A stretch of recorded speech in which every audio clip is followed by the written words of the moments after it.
Yes, we do. And I think we need a roll call because we do have a group date. Oh, you want a roll call? Yep. All right, here's who's going on the date. Grant, the ugly hot dog guy. Whoa. Pump the brakes, Pat. Do it. Service. What is wrong with you? You got to yell roll call and you got to yell for the music. How are we going to put the music in if you don't yell for it? I won't know where it goes. Yeah. Come on, idiot.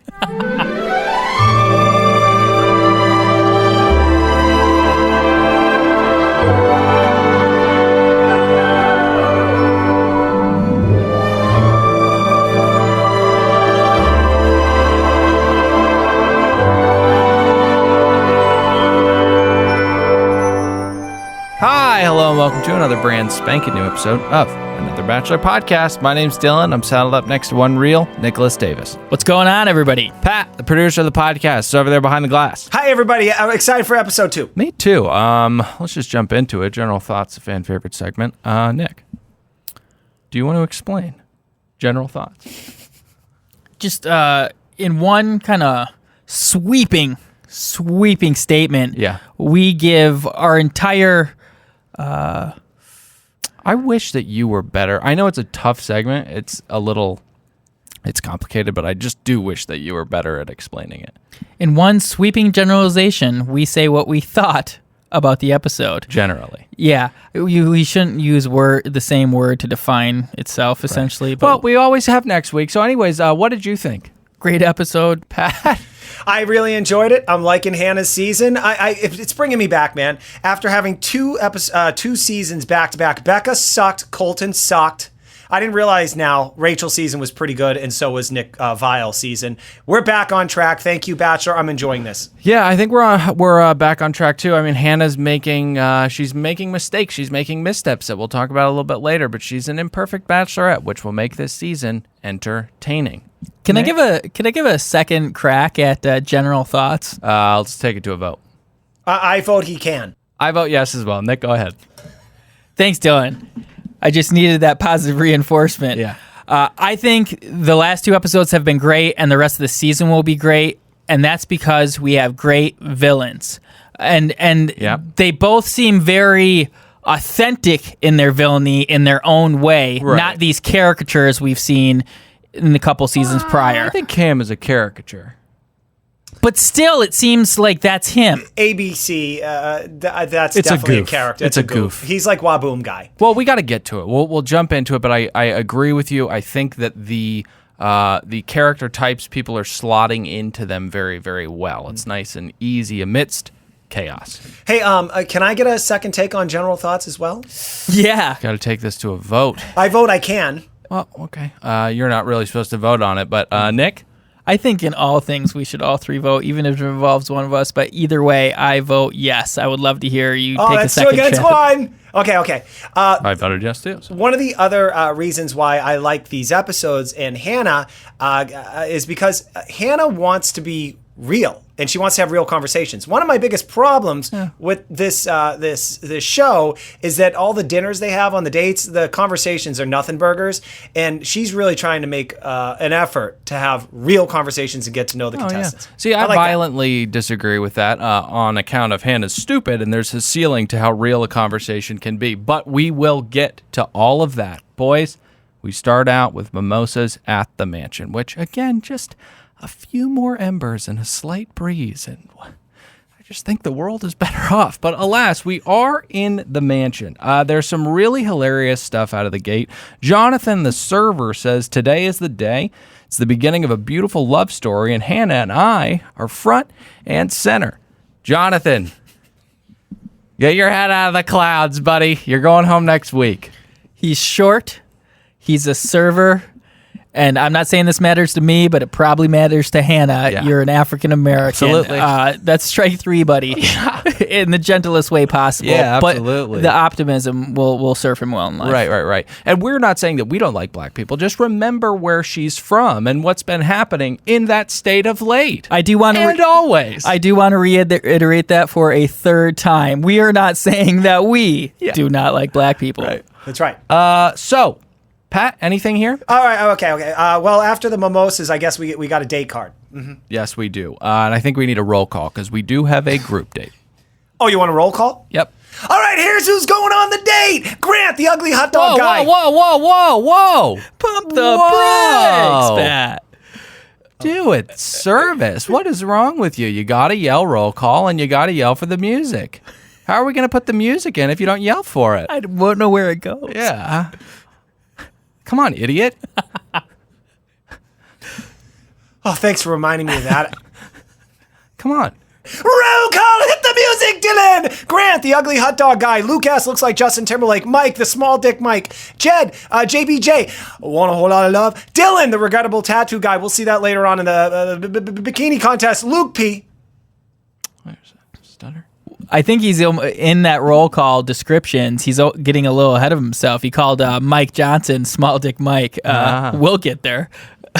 Didn't notice that, but I'm excited to be enlightened. All right, guys. It is the Mr. Right competition. The boys are gathered in the rehearsal space, and Miss J walks out. Fans of America's Next Top Model will know who this is. Burned some bridges with Tyra Banks in that relationship. Did she really? Oh, yes, she did. What happened? Talk smack about her. No way. You don't talk smack about Tyra Banks with an X. No, you don't. After 20 some odd years, gracing the cover of SI's Swimsuit Edition once again, timeless. Yeah. So anyways, I thought it was funny to see the guys kind of half remember and half bury their hatred for Miss J. Luke P's not only looking at a man in drag, he's looking at a black man in drag. I can't even imagine the demons that are trying to crawl out of his heart right now. Please, everybody, if you have the capability, watch it back. He is visibly shaken. A lot of these guys are loose. You can tell they don't give a shit. Not his cup of tea. No. Because he's intolerant. And he's a meathead with waxed eyebrows. So we've got to get to the other two drag queens. Alaska, she had an abridged name on the show. Her real name, surprised the lover of smut Mickey Mouse didn't allow this full name on the show, but her name is Alaska Thunderfuck. Is that right? Yeah, that's the drag's real name. And the other one is, I'm not sure. Alyssa. Now, got it. Drag queens are so hot right now. I don't know if you guys saw the Absolutely. The Chips Ahoy Twitter. Probably Trixie Mattel. It was on Mother's Day, and how'd that little boy from lacrosse feel about that? Huh? I'll just say it was off-putting to some. Okay. So let's get to the competition. Pat, do you have any thoughts about the inappropriate objectification of men? Well, I would say, hey, America, which way are we going with this? Do we objectify the opposite sex, or we're not into this? Because this is absolutely objectifying. Can you imagine if on The Bachelor we required the female contestants to walk out in bikinis and then we judge them? Well, topless. Topless. I mean, I think we've done that before in the past, I'm sure, and do it all the time. Our president is a huge proponent of these types of competitions. Well, we're talking about in now the woke time. And okay? yes, in the woke time. Okay. And specifically on The Bachelorette itself. Got it. Sure, these still exist in the wild, but that hasn't been something like that hasn't been seen for a minute. I don't want to sound like a libtard or anything, so I apologize. And for the record, I love dudes in Speedos. Yeah. So I'm not hating there. I just I think it's a little hypocritical. Okay. Yeah. Okay. Well, I just wanted to give you the opportunity to voice that opinion because you are the ally for men in this studio. And I would like to reiterate Pat's point that he is definitely he does not hate men in Speedos. When we were breaking down the game tape earlier, he was very detailed, pointing out some of the sizes of the men's junk. Well, thank you for being so fastidious. That Mike guy, the big tall black guy with the great abs. Yeah. The guy, it looked like he was, what's that movie, Silent of Lambs, where the guy's got his penis tied under his bum or something, tucked between his legs? Buffalo Bill. It looked exactly like that. I found it ironic because he does have big dick energy. So let's get to the part where they take their clothes off. Pat, did you want to play some audio from young Jonathan the server, who is at the forefront of this love story? Oh, yeah. He was, this clip is him commenting on this whole bit thing. Hannah is ingenious when it comes to like having fun, and I'm right there with her. I can definitely show Hannah who I am without even having to say a word. I'm ingenious? Yeah, well, I'm labeling this the first real stupid statement of the season because we have to give out awards at the end of the season as we do every year. Every season. This was the dumbest thing we've heard in the 4 hours of television that we were. Holy cow! Yeah, that's just like. the producers just tell him to talk, and then he says words, and he's like, was that good? And they're like, yeah, Jonathan, that was great. But it's a running theme this episode so far, just taking these needless shots at old short server Jonathan. Yeah, I realize that now. I'm going to pull back. All right, do you guys... No. I'm talking about ABC, not us. Oh. They just have him saying these lines when clearly he has no front runner. He thinks it's their love story. Yeah. Well, I guess it's paralleled, and I am going to back off a little bit, only because he's not in the episode any longer. Okay, so do we want to talk more about clothing being taken off? Yeah. All right. So, Big Dick Mike is Small Dick Mike. Yeah. You know who had a fucking kickstand? John Paul Jones. Yeah, of course.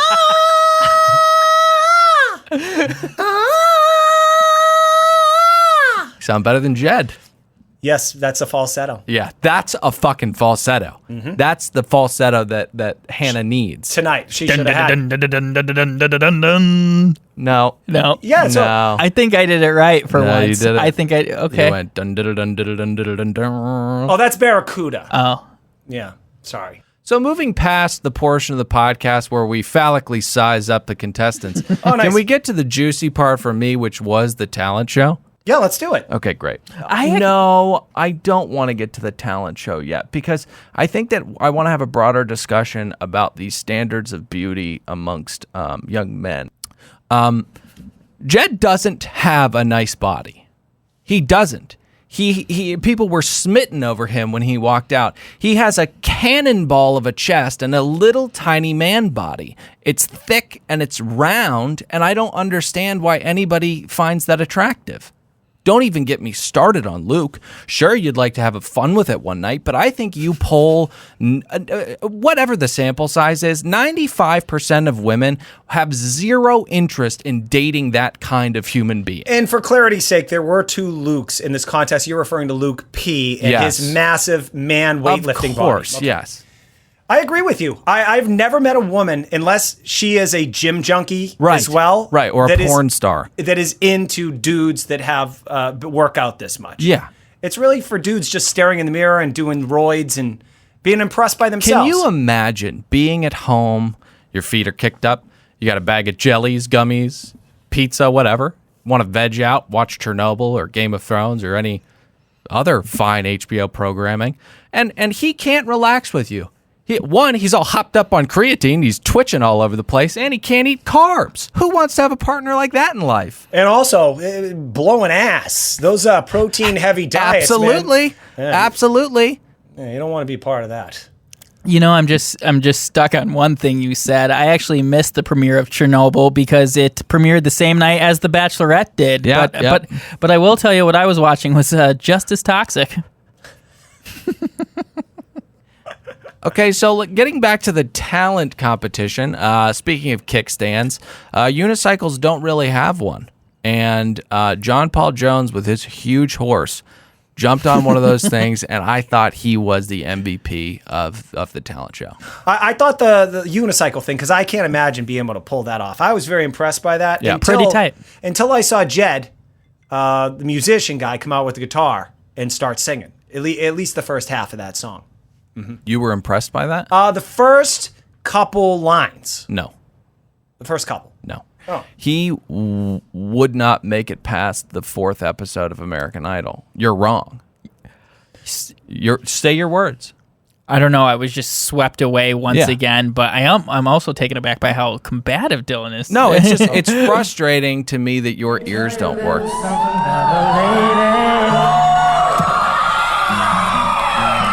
Other guys want her, but I think that they are crazy. That's good? You think that's good? She keeps calling me in with that smile, I think I just kind of stay a while, What? stay a while. And by the end of the night, she may be mine. I think he's Be your nervous. Mr. Right, girl. I think if he wants to have a career in music, that's not a good Be your sign. Mr. Right. Wait for the falsetto, Patrick. Oh, damn. Out of Be here. your Mr. Right. Jed came out with a guitar. Now, let me throw this out there, having seen thousands of live shows. there's being there in the moment where you're seeing the performance and it sounds really good. If you go back and hear the actual audio tape of it later on. Yeah, like you examine the quality of the voice without bias. Like Ozzy Osbourne, the crowd, wherever he plays, I've seen him 3 times. We go ape shit when live. If you listen to the audio of that, his voice is all over the fucking place. I think that's what's happening here. Oh, yeah. So Ozzy Osbourne's a bad singer, you'd say. Yes. Yeah. You get caught up in the moment. That's why everyone's screaming. You know who else is a bad singer? Who? You got it. Jed, he's saying. Yeah. Oh. Jesus Christ. Now we have to get to something that's arguably worse. Luke S. and his horn. That's not a bad trumpet. You sound like jazz on a phonograph there. Bobby fucking McFerrin. He was horrible. Don't even go out there with your trumpet if you can't play it, dude. Go out and read a poem or something. Right. You have to work so hard to get good at trumpet, and then you have to do massive amounts of heroin to completely alter, the way that you approach the instrument. And then people, you'll really cement your legacy. But the problem is your eyes will bleed and fall out, and then you'll perish. Well, you're missing another key to being a jazz Legend. Yeah. You got to name your songs really weird things like Right. Dolphins in the Mist, Right. or albums like ambiguous like Blue and Green. Right. And they have like very concrete themes that no one understands unless the person or I'm not record smart label enough to understand it. tells those people what the themes actually are. It's really good stuff. It's why I listen to jazz constantly and scratch my body. Okay, so somebody who probably doesn't kick back and listen to jazz music a lot is Luke P. We've talked about his disdain for African Americans, so he's last up. And here's his talent. And Hannah, I can't believe I'm saying this right now. This is pretty crazy because it's so soon. But I can't hide it. Hannah, I'm genuinely starting to fall in love with you. Okay. So the whole point of this is that you come out with a talent. Yeah. I mean, guy could have juggled, maybe tell a few jokes or something like that. Yeah. This is what he offered. Mm-hmm. I think this would disqualify him, in my personal opinion. What I don't like is that he comes out and drops this L-bomb, and the audience gives him positive reinforcement for this bullshit. Yeah, and I want to amend that because I love these dumb variations of sayings of commitment. He says that he's starting to fall in love with Hannah. He doesn't say that he's in love. He says that he's starting to fall in love with her, which I just love this kind of currency. Like, I love you as a quarter, and I'm falling in love with you. Is that it's so stupid. It's seriously, he invented a new thing. Yeah. Luke P., for all his faults, is a pioneer.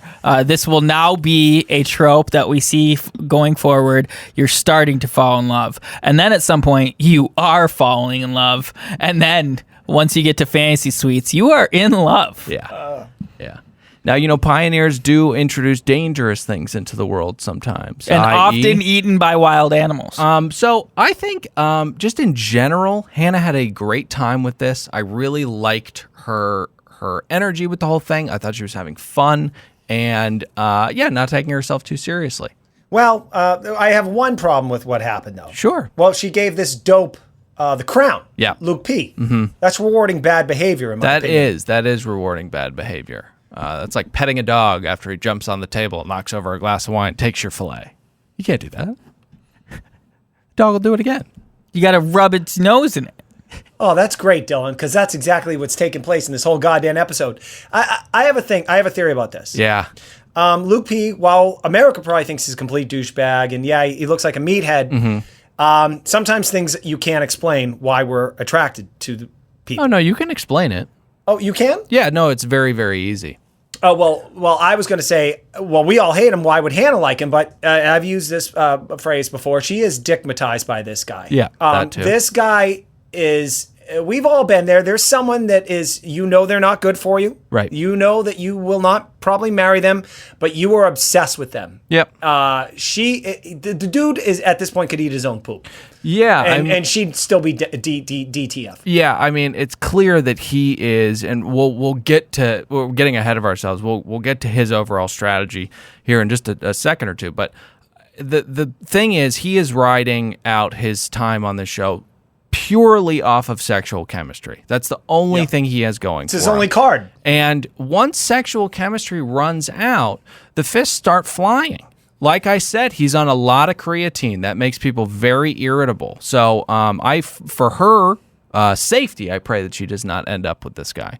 But let's get to the night date. Night date! I think we're all cheesed by this stunt. The guys in the house were very, very cheesed by this stunt. So cheesed. Mike gives... Is this fondue party? Yeah, seriously though. I mean, the cheese is off the chain in the beginning of this. Mike gives a very passive-aggressive toast at the beginning. I thought it was eloquently. Oh, yeah. The shade was just oh, God, it was a big cloud of it. a willow tree. Yeah. He says, let's be real. Let's be honest, not overstep our bounds. And remember, this is love forever, not 15 minutes. Well said, Mike. Well said. And you know who picked up on that? Old Luke P. He knows. Well, that's why he pulls her away first, right, Dill? He's completely on the defensive. This whole thing is the move of a dummy. We all know the delayed gratification test, the 1 marshmallow, 2 marshmallow thing. Are you kidding me? You put a kid in a room, you say, here's a marshmallow. Oh, right. Okay. Yes. If you wait, I'll give you 2 marshmallows. Are you fucking... Okay. I remember now. Okay, great. So Luke he's not even the kid that can't wait. He's the kid that takes the marshmallow out of the hand before they're even done explaining what's going on. And then he runs like the Kool-Aid man through the wall to go find more marshmallows because he's a buffoon. Yeah. Now, Dylan, hold on. Slow your roll for Yes. a second. Let's analyze Luke P for a second. Obviously, either a great villain or someone who may make it to the last 3 episodes. All right. We are in an election year or next year, like people are running to be president. Oh, wow. Okay. Some people are running for vice president. Okay. Okay. And they're putting on a show. Luke P, I think, is putting on a show. And the version of vice president in the world of The Bachelor, Bachelorette is running for The Bachelor. I think that's his lane that he's running for here. Yep. He wants to win her heart, knowing that eventually she'll dump him. It's kind of a hot take. Yeah, I think that you're right because the route that he picks in order to carry momentum is he damages his relationship with the other guys in the house. And if Hannah wasn't so goddamn stupid, she would be alienated by this as well. I think she is a little alienated by it, but very, very bad move pulling out this starting to fall in love with you thing in the second episode because you don't want to deal with the angst of all the other gentlemen this early on. It's just going to be a distraction. Very interesting point. Like a lot of times we tell these guys to be individualistic, just look ahead, but that doesn't mean make enemies. This is in some respects similar to Survivor. Like you have to have alliances because at the end, I mean, we've seen these previews of him possibly blowing up and that's probably because his new enemies are antagonizing him. Absolutely. And if you look back, I mean, the guys that are antagonistic and have a lot of enemies are not the ones that win the final rose. They're just not. Yeah, it's like Game of Thrones. Yeah, fucking Bran gets it. We had to pigeonhole character. Pigeonhole that in there for SEO What purposes. a great character, Bran. Ooh, Bran? Yeah. Go Bran. Really cool name at the end, too. Bran the Broken. Great show. So, yeah, as we said, he's defensive and he's kind of doing damage control. He's kind of needing to feel this whole thing out after he says, I'm starting to fall in love with you. He takes Hannah aside and asks her how she felt about the whole thing. So when they're talking, his explanation is that he started developing feelings for her on her previous season. Yeah. Good cover here, dude. Yeah, You're that is a good psychopath. cover. Yeah, it's complete bullshit. And you know who's just eating up all this? I'm on my shit. Okay, that's enough. Hannah B. That must be what the B stands for. Beat? Huh? Hannah Beat? Hey Hannah, if you believe this, bull shit. shit. I've got some oceanfront property right here in Glendale, California to sell you. Yeah, he does. And for the audience that listens to the show, Glendale, California. Yes. It's Thanks 20 for miles from the. We're landlocked. Yeah. So you couldn't possibly sell ocean. It's like similar to saying like, hey, Hannah, if you believe that bullshit, we've got some nice oceanfront property in Santa Barbara to sell you. And I think what Dylan means by that is no one's selling their oceanfront property in Santa Barbara right now. And if they were, you couldn't afford it.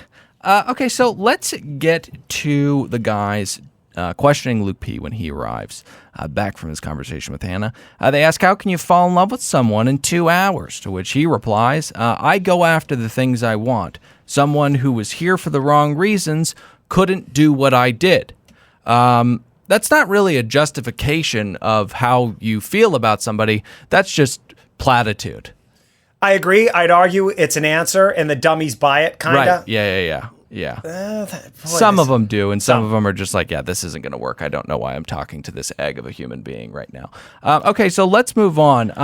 I've been rather harsh on Ugly Jed, but he seems nice and at least tolerant. I'm kind of softening to him. He had a great time during the day, and he has an amazing moment later in the episode. Well, Hannah has the same sentiment as you. She says he has a calming effect on her. That's going to help him get at least to episode 7, I think. Mm-hmm. Yeah. You don't think I think he's a hometown guy. I think he's got hometown written all over him. Whipping that guitar out at every moment when you're uncomfortable. Because that's his, you know how people have comfortable things that say, this is me. Yeah. He's going to do that too much. He's going to overstep his bounds. No, I'm with Nick. I think he's a hometown guy. But I kind of agree with Pat a little bit. God. He is, pun very much intended, a little one note. Oh! Yes. Do you guys want a light pick-me-up that won't keep you up all night, but also increase your antioxidants? What's that? I've got a little tea for you guys. Oh, please. Oh, my God. I think I've heard whispers, haven't really investigated much, but That's good reporting. because he's... I'm not saying the reporting's perfect, but the tea's hot. Like you said, Dylan, at best he's a 6 at his singing, so probably not making much of a career in the competitively driven Nashville. So you got to make some money on the side. No. He's dancing. He's working for it hard for his money. That's what I heard. He's a stripper? That's what I've heard. Or former stripper. Makes perfect sense. Well, one of the guys was having a little too much fun in those panties and smacked their ass and wiggled it. Was that Jed? It was not actually, because I will tell you, I heard this tea moments before I rewatched the episode, and I watched him on his walkout, and it was not sexy. It was almost like he was trying to hide it, Right. to be honest. He just walked towards her, Right. like shook her hand, walked back when he wanted to gyrate his hips. He's got that in him. I think he does. Yeah. He could hit a woman in the face with his testicles from like 3 feet away. That's why he's in fucking Nashville singing R&B, or attempting to. Yeah, attempting to. You can't sing R&B with a falsetto like that, can you? Well, I don't like that rap country music crossover, so. I got the horses on my back. All right, I think we're good with that date. We got to move on to the one-on-one with Tyler. But before we get to that, let's hear a word from our sponsors.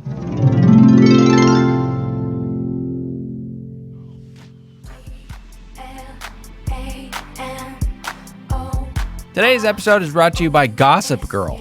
The CW's hottest show in 2008 is available on Hulu and has been for some time. From the creator of The OC and based on the worldwide sensation that topped the New York Times bestseller list comes a show about sex, murder, and T-Mobile sidekicks. Follow a group of Manhattan elites as they all completely freak when It Girl Serena Vanderwoozen returns from a mysterious vacation. See who gets their phone taken away and who commits suicide on the CW's hottest new show, starring Blake Lively and Wallace Shawn.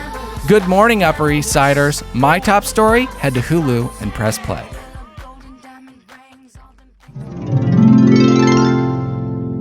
All right, so let's get to the one-on-one. Remember last week when we didn't know who said that dumb thing about competing against a group of awesome guys?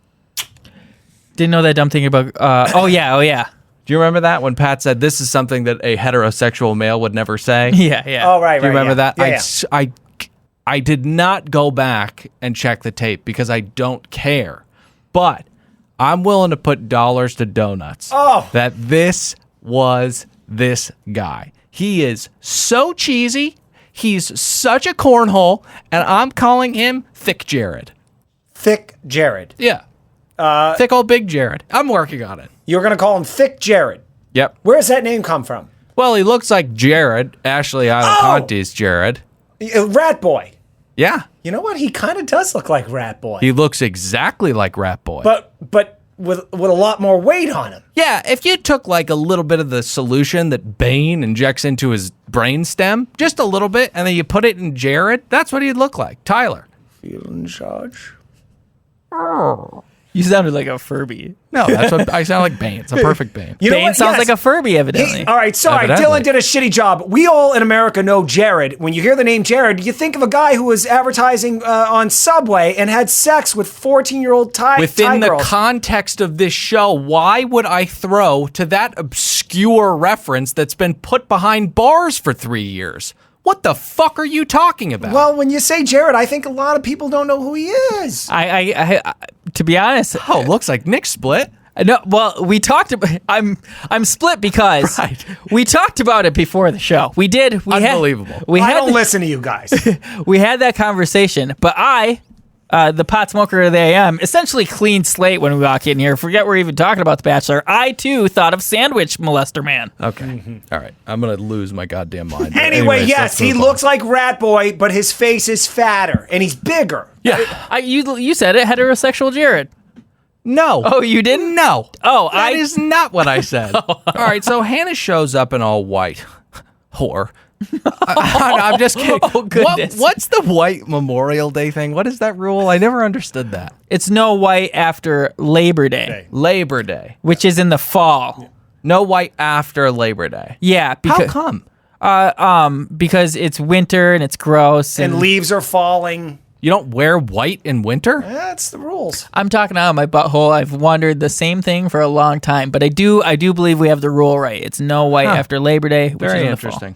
Okay, let's get to your guys' initial thoughts on Tyler. I think he's deeply insecure given how handsome he is. And I think that something Freudian and very deep is happening in his brain because he just seems like super nervous and kind of in shambles. Maybe Jared got to Jared. Maybe. Who knows? The jury's out on this motherfucker, and by the jury, I mean my fucking brain. I have no clue, but I can tell you he's not good on camera. He's not good on his feet. He doesn't know how to talk to anybody, but that hasn't held anybody back before, as we know. This is his first one-on-one. Hannah B was horrible on her first date, which we touch on later in this episode. But I want to say one thing. Yeah. This is what makes me like Hannah B more than any bachelorette in a minute. Is do you remember when she's sitting on the couch before she gets on that fucking helicopter with Tyler G? She says, hey, are you all excited for Tyler G? And they all clap. And then she turns to Tyler G and says, oh, don't worry, sweetie. They'll all be talking shit about you when you leave. I like that insight. I love when you quote verbatim. Well, dude, I write it down. I want to make sure I get it accurately. Listen, sweetie, they're all going to talk shit about you when you leave. Let's go roll some dice. He had the gist.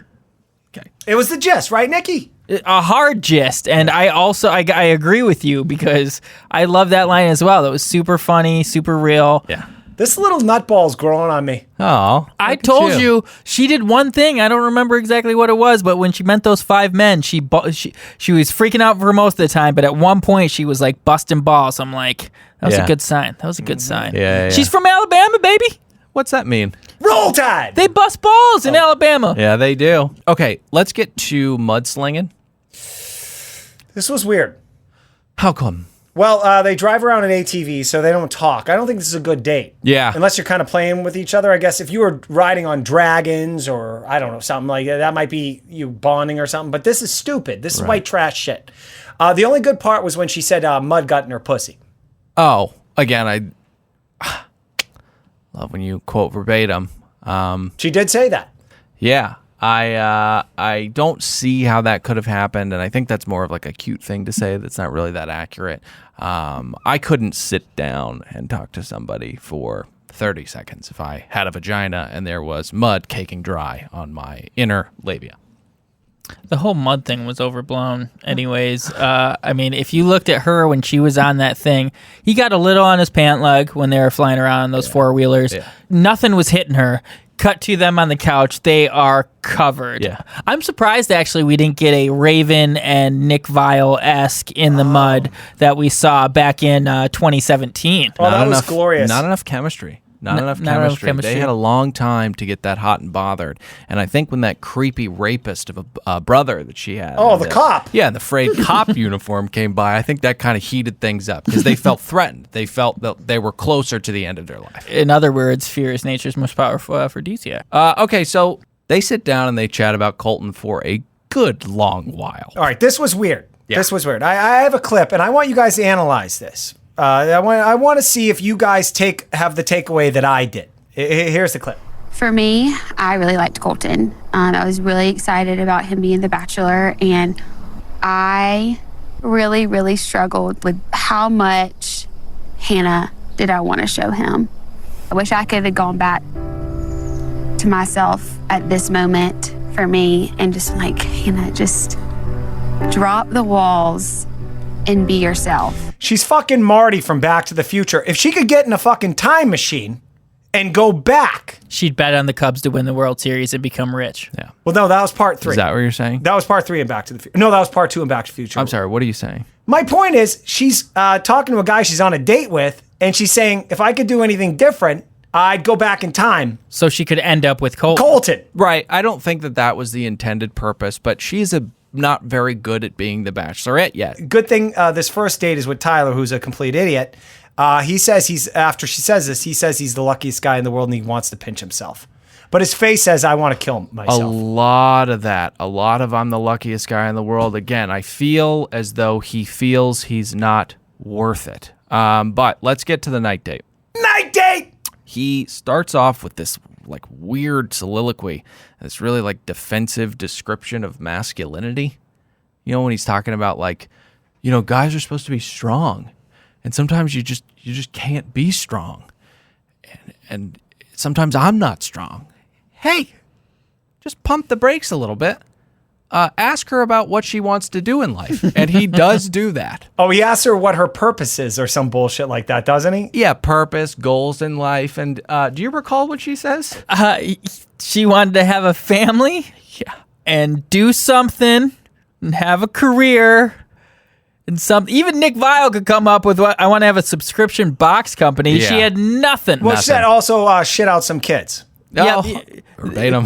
Shoot for the stars, sweetie. Yeah. Shoot for the stars. And listen, there's nothing wrong with being a mother. It's of course not. But I feel like we're gonna get 1 star because I said that. I just think it's funny that I describe like he can't even translate in a tactful way. I said she wants to start a family, and he goes, oh, and she wants to shit out some kids. I would say they're synonymous, just said in very different ways. Yeah. It's almost like redundant what you did. But I did think it was funny that she said that she's not like other girls who dream to open hair salons. She wants the very different from most path of motherhood. I'm not saying it because I don't want to get any more 1 stars. Okay, let's move on. She does give him the rose, but I would like to examine this because I would like to posit, I don't think it's a hot take. You guys know my track record with hot takes and tea, and it's usually iced tea. It's usually cold takes, but still very popular among many. Yeah. I think this is a perfect example of her not being comfortable in this role yet. She may grow into it, but here she has to tell a man she knows she has zero interest in that she cares about him and she's looking forward to him continuing. Pat? I knew today was going to be great, but tonight made everything so much better. I just appreciate you just being your true self, and I hope that I continue just to get to know what makes Tyler. So Tyler, Hannah, will you accept this rose? does that mean I get to hang out with you a little bit more? Yes. Yeah, I'll accept that one. Okay, Dylan, are you scoffing at what she said or his response? His response. I liked his response. I thought it was cool. Does this mean I get to hang out with you a little longer? Yeah, it's fine if you don't deliver it like he did. I respectfully disagree. I liked it. I thought he was being real. That's his first moment of being real. But Hannah. Horrible. Dylan, this is a hot take. This is a producer move. She's got to keep some guys around. And this is one of those things where the producers go give him the rose. Okay, let's get to the group date. Before we move on from the Roosevelt.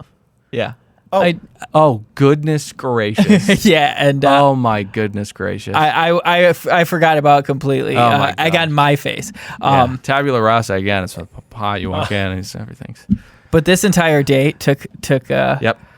place at the elegant Yep. Roosevelt Hotel, the historic. Absolutely. 100 years. It's a landmark. The first Academy Awards, first 2 Academy Awards were held there. It is funny that I'm giving the review because both of you know its lore much more than I do. Yeah, Do you want to give a little background on the Roosevelt? Oh, yeah, sure. Before I get to what I'm going to tease a Yelp review. Yeah, it's in Los Angeles. It's in Hollywood proper. Big old sign on top. And Oh, I'll add to it. Okay. When I moved here 20 years ago, I lived 1 block from there. Hollywood is a shithole for those of you that don't live out here. The first time I ever saw candles on a sidewalk with Jesus imprinted on them and signs with Spanish names on them was when I used to walk to school by the Roosevelt. And it was on a street called Hawthorne, which is the back part of the Roosevelt.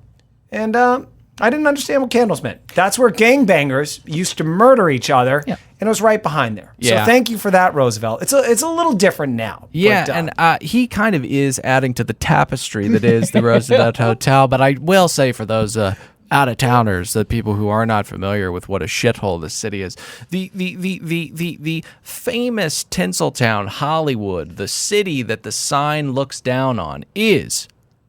I mean, you want to talk about Chernobyl? I mean, it's absolutely filthy. No famous people live there. They all live in a different shithole called Calabasas. You had me up until calling Calabasas a shithole. There's nothing but gas stations and coffee beans. There's nothing to do. It's so funny. After all that, like you so beautifully said, the tapestry that Patrick painted for us, Angel O from Stockton, California, had no respect for any of it. Stockton! He is from Stockton, California, which itself is just another... Yeah. the city where the first In-N-Out burger was placed, by the way. Yeah, no, it's cool because the people who live there fight and farm. And do crystal meth. Yeah. Sorry, Nick. 1 star. Yeah. Oh. Would they give it 0 stars if they could, Nick? He's very brief. This is his only review ever. This is my first visit on this hotel. Looks pretty decent, clean, little pricey for what they have to offer you, which is nothing. They put you a counter inside the room with a variety of snacks, liquor, bottles of water, sodas, and juice, but you have to pay. And that concludes Angel's review of the Roosevelt. Great review. We do have to get moving on from the Roosevelt Hotel and to the group date. Pat, need a roll call. Oh, you want a roll call? Yep. All right, so I'm going to say this. I don't know these guys too much, this group of guys, so I'm not going to attack them with my thoughts on them. I'm just going to roll down the names. Is that cool? Yeah, no, that's roll fine. call! Hit the music! Dylan, Devin, Mateo, Darren, Connor J, Dustin, Taylor C, Joey, Peter the airplane pilot. That's the only guy I know. Garrett and Kevin. And Joey. Did you say Joey? Yeah, I said Joey. Oh, okay. So we've got a big group Hannah at the top of this date. The guys are very enthusiastic. Pat? God, I would feel so silly doing that. Could you imagine? I'd be like, I gotta go. Yeah. I haven't seen that much enthusiasm from a group of guys since a group of guys walked into a run-of-the-mill hotel room on The Bachelorette. Yeah. They arrive at a roller derby, the sights of which make Connor nervous about pissing his pants in front of all the other fellas. Now, Hannah has brought the best of the best, the baddest LA Derby girls. Ugh. You know what? Can I say something about this? This is downtown. I know where this spot is. Daryl, what's that actress that? Wait, what? It's just super funny that you know where the roller derby spot is. It's just another like notch on your Tinder profile, like wicked fat bar tabs. Now, several years ago, they made a movie about this scene, starring who's the lesbian chick that's really angry? Hillary Clinton. No, Ellen Page. Got it. And I wish you would have let us list more. And Drew Barrymore. They made a movie about this scene. They do this every third Saturday of the month, and you can go there and they fill the place up. But it's sad because all the roller derby girls, this is their whole lives. You ever you got to live in LA where you see people far past their dreams of making something happen, but they hold something really dear because it is the one moment where they get attention. Yeah. For a lot of us, I guess it's Instagram followers and something. For these Podcast, for these losers, it's this roller derby thing. It's the land of the dead on roller skates. Okay. Well, they look very much alive to me. They look very, very ferocious. This looks really painful. Really painful. They're rolling all over the place. They have awful balance out of these guys, which is a shame because this is a canvas for grace, and we didn't see it. We didn't see any of it. Now, gentlemen, let me ask you this. Maybe it's an age thing. I was born, my childhood was at the roller skating rink. I know how to skate backwards. I know all the moves. I would do well on this date.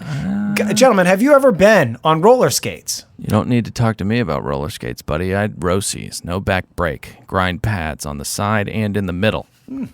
How do you stop? T-brake. How do you drop in? With commitment.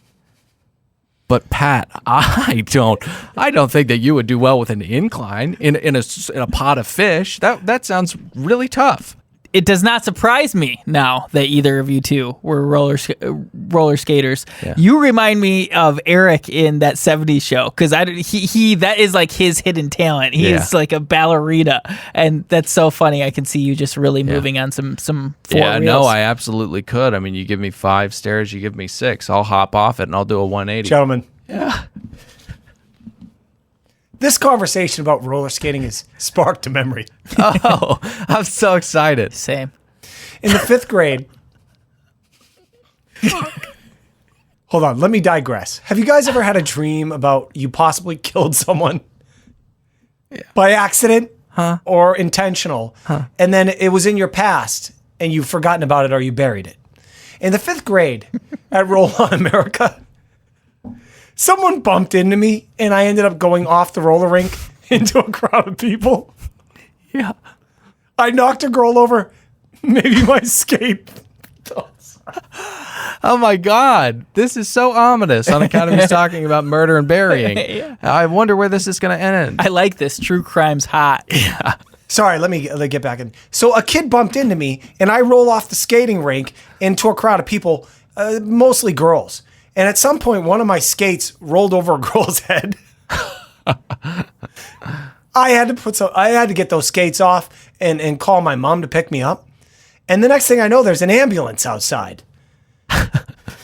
This is a dream. This is a dream. No, this really happened. Oh. But I always dream about, did I kill a girl? I mean, I got a lot of questions. I want to move on from this story. But I do want to say...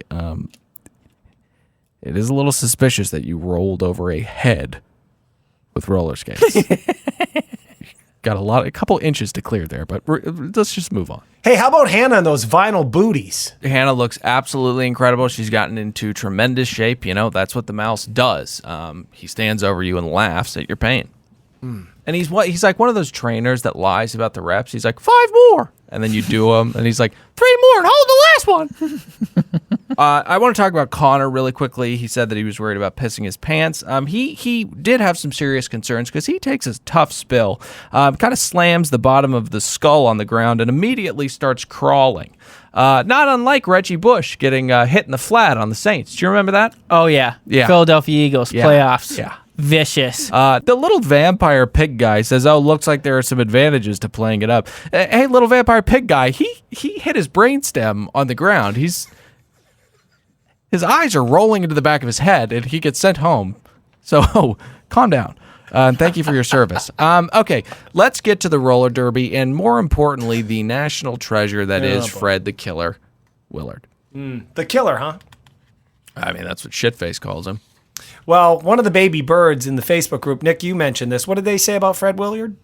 God, I was going to look it up to credit them. I feel so bad, but they were like, Fred Willard is going to die on The Bachelor. Yeah, I mean, my note was, hey, he's losing it, because we've seen over the years that The Bachelor production probably has 60 to 80 minutes of plenty of gaps, but a lot of riffing.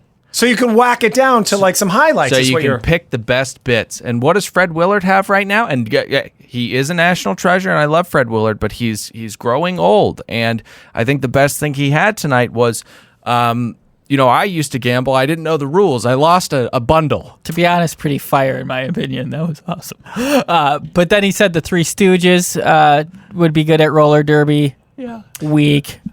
Look, we can go home, Fred. Weak like that old man he is. Every professional in sports or whatever thing, you got to know when your time is to hang it up. Yeah. Like Vin Scully. This was 5 years ago for him. Yeah, like Vin Scully when he went on that rant about socialism. During a Dodger game? Oh, you've never heard that? No. We have to drop this in. I cannot believe you've never heard this. Now, let me paint the picture real quick. Vin Scully's doing a broadcast and talking about, I don't know, a batter or a pitcher. And he launches into this little fable. Socialism failing to work as it always does, this time in Venezuela. You talk about giving everybody something free and all of a sudden there's no food to eat. And who do you think is the richest person in Venezuela? The daughter of Hugo Chavez. Hello. Anyway, 0-2. He retired 2 months later? Not sure. I think he went on a little bit longer, but it was known to the viewing and listening audience that there are perils of socialism. And to that, I say thanks, Vin. Okay, so they come out, excuse me, and the crowd goes wild. I love that they've found willing people to be this passionate about a roller derby on The Bachelorette. The derby starts, and guys, I've said this before, but to me, looks like a little painting. Pablo Picasso, 1938. Looks like Guernica, boys. Oh, is that right? I had the same thought. Okay, let's go through some highlights. Dustin, also known as Guy with Nose Ring, quote-unquote, takes charge for a fleeting moment until he falls and requires medical attention. An eventual hero does climb to the top, though, and his name is Darren, I think. Anything else? I just now really do see in hindsight, I was being facetious before when I said I had the same thought, but now thinking about their entangled bodies. Oh my God. Guernica. They roll into the ring. I didn't know what that was. They're all falling into the ring. It was absolute chaos. I don't understand roller derbies. And no one else does, including the people that are playing. I think the goal of the game is to knock, bump, squeeze, and tackle your way to the front so that you are in pole position to not be touched by the others. And I think the goal is to get your people in front of the other team and finish before them, thus getting a point for every person that finishes. And specifically when he says get your people to the front, he's referring to the jammer position, which is the, of course, the one who does the point scoring. Yeah. Oh. Well, thanks. We clear? I think very similar to Quidditch, from what I understand. Extremely similar. Okay. ABC. Let's talk about him really quickly. Always be Cam. We get a quick cut of him. Now, he may very well be psychotic. It could be a bad edit, but if he is really by himself on patio furniture, sadly playing harmonica, hey, Houston, we've got a problem. Never underestimate the heart of a champion. That's Houston Rockets coach Rudy Tomjanovich. Okay, so the green team wins. Let's get to the night date. Night date! Okay, stuff to talk about before we get to Cam. Is there anything here? Peter does really well, but, brags about flying. Yeah. But I think he should do that. Yeah, and I think that he's actually going to go a pretty long way in this competition. I think he's too nice. I think Hannah's kind of maybe too young, maybe too stupid, maybe a nice cocktail of both to pick a guy like this who you should. I think he's marriage material, but who knows? We'll see what happens. Cam's not going to go far. No, software salesman. That's what Cam does for a living, by the way. Sounds right. Sounds apt. He has flowers and cowboy boots. Yeah, he shows up because he, quote, always has to be Cam, which I think means just be Screech. I think that's what that means. Yeah. Zoinks! He shows up with a bouquet of flowers. Now, whomever was talking to Hannah and then got booted out by Cam told the other guys that he had a bunch of roses. Now, clearly this guy, this putz, doesn't have a green thumb because those were not roses at all. Regardless of the flowers correctly identified or not, I do... Tulips?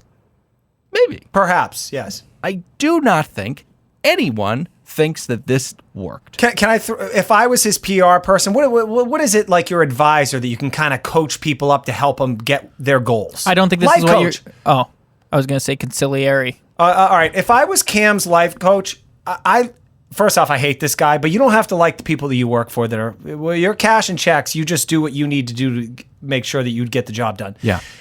This guy has a lot of power moves this guy's playing tonight. This was very, very smart. I would advise him to lose the ABC thing. That would be my number one thing. It wasn't very smart. It creeped her the fuck out. It, once again, we've talked about it. Cardinal rule number 1, talking shit. Cardinal number 2, making enemies to talk shit about. I mean, 2 fuels 1. 2 fuels 1. And that's exactly what he did tonight. After he does this bizarre thing where he walks in with a bouquet of not roses, Hannah says, "Have a great night. Thanks for coming." And then a carousel of guys that were told by producers to come outside. One guy, as a group, they should have all worked together and said, all right, who's going to do this? Who's going to go out and confront this pussy? And then one guy should have gone and said, hey, dude, don't do this again. You're stepping on all our dicks. You're not going to be liked in this house if you continue this behavior. Yet, it seems like they didn't have their shit together.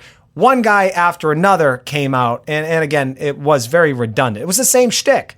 One guy could have accomplished this. Okay, final thoughts on this after Dustin, a.k.a. guy with the nose ring, gets the rose? Just classic pity rose. Yep, absolutely. Well, and also, I love Hannah here. She said, I'm tired. I'll see you tomorrow. Yeah. All right, let's get to the cocktail ceremony. Oof.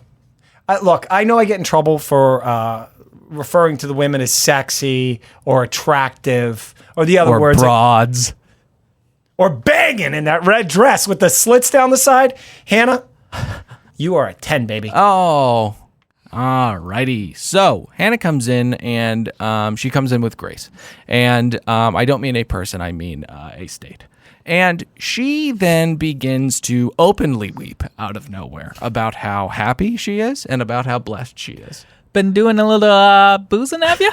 Well, this is the next night. I think this might be a little other half of the polar, if you know what I mean. Oh, got it. You're saying that she has bipolar disorder. I'm not saying it. She's admitted it. Oh, wow. That's tragic. What does Harlan Williams refer to beer as in Dumb and Dumber? Grandpa's old cough medicine. Oh, got it. She sits down with Connor, the Korean water ghost. Now, Pat, did you have a clip of him talking that you wanted to play? Yeah, this guy, I just, with all the ugliness that we've seen on this show tonight, I figure let's give a clip of a genuine person talking to Hannah. Yeah.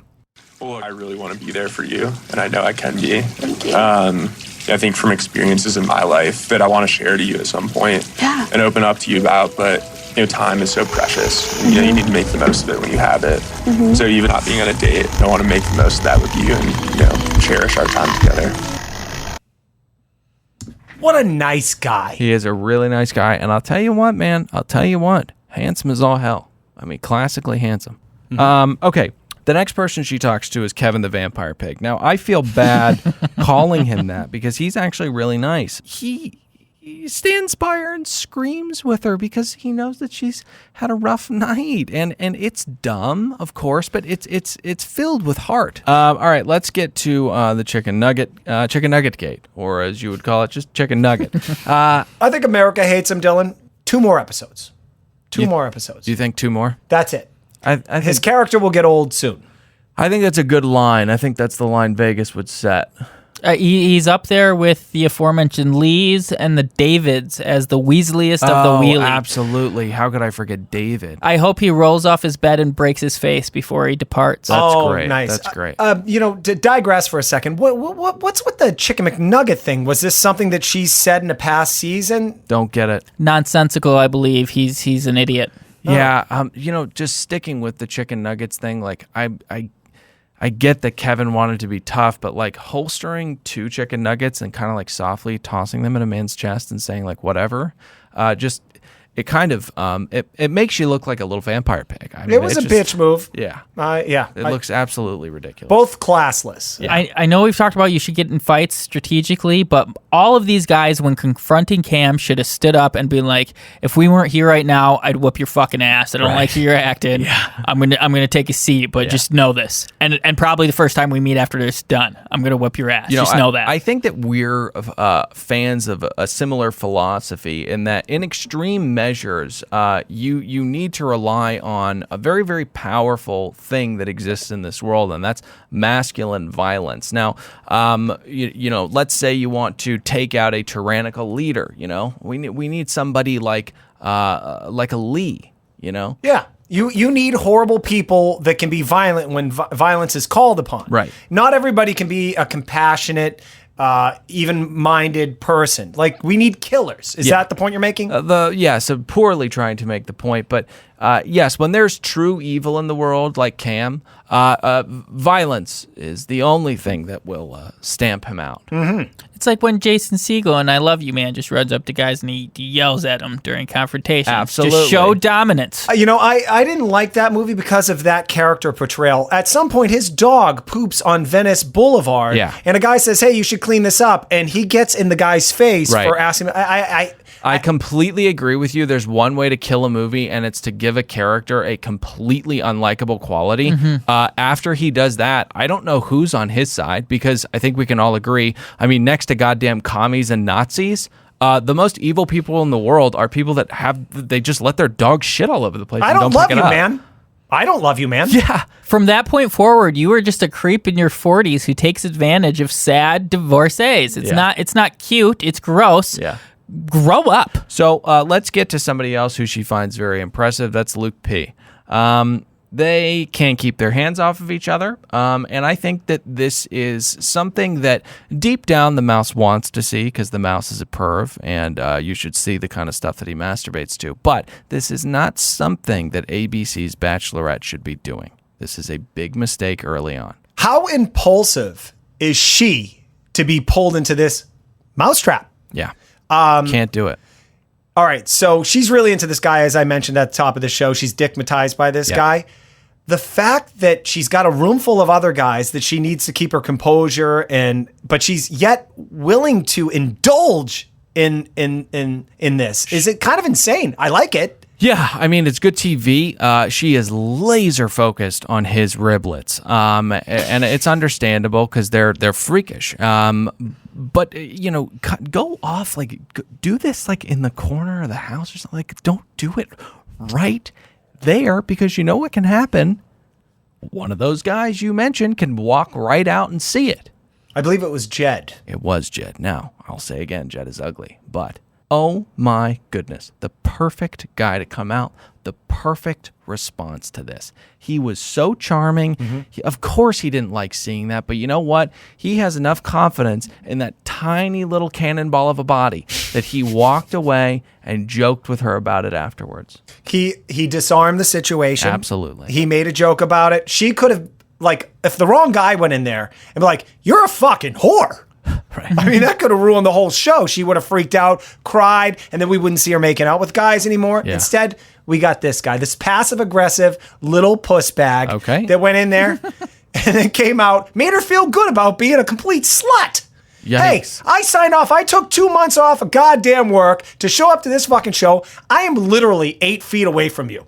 I am 8 feet away from you on the other side of the fucking wall, and you're in here with your goddamn shirt off with this fucking dude ready to take a massage? I mean, wildly different take than me, but again, I'm a little in between. Oh wow, really? Yeah, I thought it was a little. He walked away with his tail between his legs, but a nice recovery the way he joked about it later. But I still think the best move would have been that exact hypothetical they joked about. He walks in on him, shirt off. He's like, all right, just drops his pants. Right. You hear that clink of the belt hit the floor. That would have been funny. Let's do this. Yeah, I don't think that would have been funny at all. But I know that the worst person to have experienced the same thing that Jed experience would be Luke P.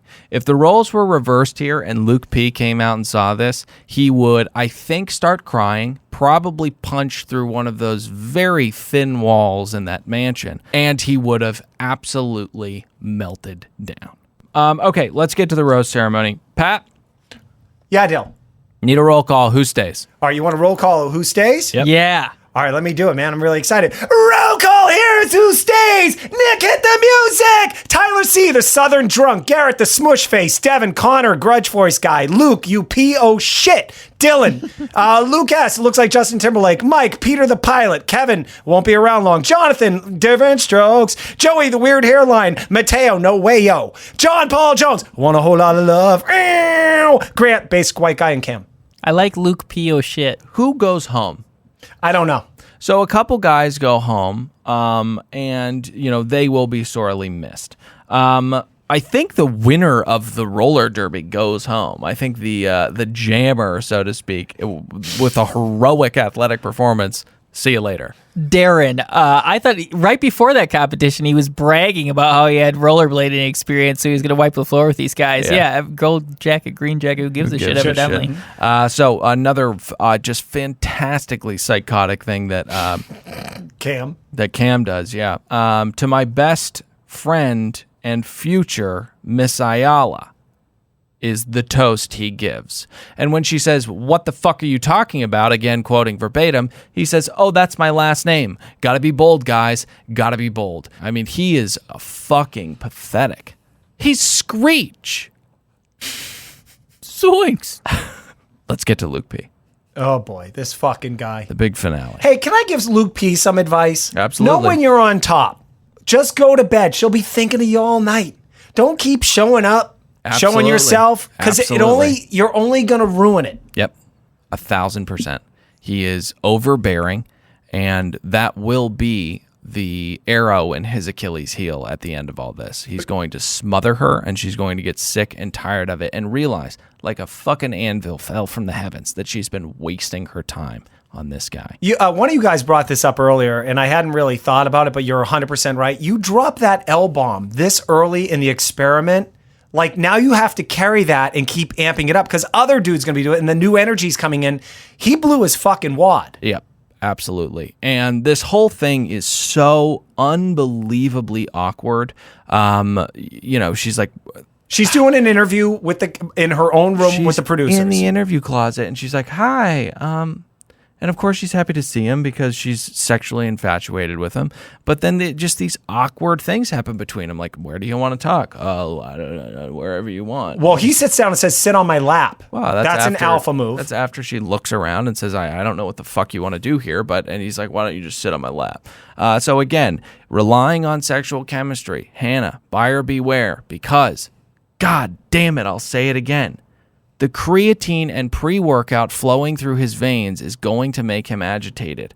At some point in the near future, you are in danger. It's crazy she can't see this, what you said, an anvil from the sky falling on her with all the red flags waving in front of her face. Absolutely. Therein lies the end of this episode, and we're excited to come back next week. We've got to get to a fan favorite segment, Closing Thoughts. Nick, closing thoughts for the episode? That's the anvil falling. I'm not very good at sound effects, but that's what we're witnessing here tonight. It's a little preview. Okay. Pat, closing thoughts. My closing thoughts are great episode, great job, Mickey Mouse. I'm enjoying it. Keep going. Same thing. Great job, Mickey. This is where the season is at its best. We've got 2 to 3 more weeks of this, and then we will come down the hill. Guys, we have to get to another fan favorite segment. It's called Errors and Omissions. Now, can you explain this really quickly? Yeah, because I don't get it. It's places where we erred and things we omitted. Okay. Pretty succinctly. All right, got it. Fucking nailed it that time. Yeah. Errors and omissions. Honestly, it's a pretty short list this week, and honestly, probably just because of a lack of diligence. I'm sure we made plenty of mistakes. Right. One that it's not even really a mistake. Well, I made a mistake. And you corrected me. I called the Jack Skellington. Yes. The Night King. Yes. Which is, of course, somehow just Freudian slip him. I'd never seen Game of Thrones, but it's a character in Game of Thrones. But he is, in fact, the Pumpkin King, which has some of the letters that Night has. Okay. And so that's from Nightmare Before Christmas. Yeah, it's essentially the same word. The Pumpkin. Oh, wait, it's the Night. Yeah, so what's the next one? Oh, Zoinks. That, of course, is from Scooby-Doo. And it wasn't really an error. I was doing it facetiously. Oh, you were doing Shaggy's sound. Shaggy. Oh. Screech was he the whoa guy? Whoa! That was Slater, doesn't it? Whoa. No. That was Joey Lawrence. That was Joey Lawrence in Blossom. Duh. All right, that's the end for us, guys. We will be back next week. Remember, jump in those iTunes ratings and reviews. If you can't leave words, which we implore you to do, please just hit 5 stars and walk away. It's really easy. Also, tell people about this podcast. If you're gabbing with friends by the water cooler about the show, let them know about ours. And again, if you're behind somebody in the grocery store and they haven't said anything about The Bachelor, tap them, say, have you seen ABC's Bachelor? You should watch it. You should also listen to this podcast. If you go to the grocery store and you don't tell one person about this podcast, you've failed. You've failed. Yeah. And 5 stars. Okay, also join us on Facebook. Thanks for the noise, Pat, at facebook.com. Search Another Bachelor Podcast. And join us on Instagram at Another Bachelor Podcast. I'm Dylan saying goodbye. Nick, say goodbye. Goodbye. Pat, say goodbye. See you guys.